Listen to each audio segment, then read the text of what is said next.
тіліңді калимаға келтіріп оқып үйрену. Бұлай қарасаң дұрыс насихат. Бірақ дегені бар. Сенің тілің ғана калимада болу керек пе? Әлде өкіл жан дүниең Құдайдың барлығын мойындап, сол Құдай жаратқан жаратылысты жүрегіңмен жақсы көру керек пе? Кеше бір уақытшының айтқанын естіп қалдым. Әр жұма сайын мешітке барып 1 сағат Құдаймен тілдес дейді. Ол жерден шықта басқа уақытта білгеніңізді істе дегені ме? Не болады деймін де сол 1 сағат.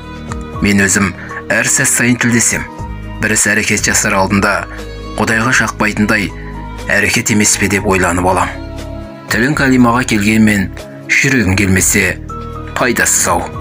Әлгі сыртқы жарнамасы айғайлап тұрған, ішін ашсаң сапасыз дүние шығатын тауарлар секілді болмай ма?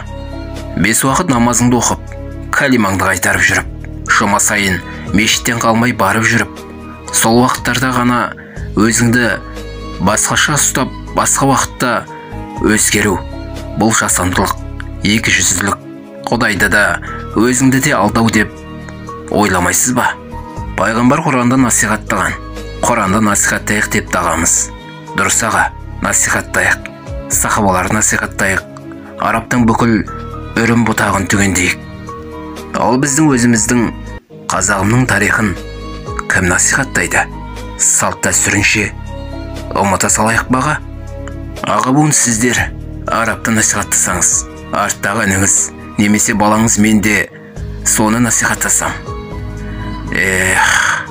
Қазағымның болашағы бұлыңғыр десеңізші.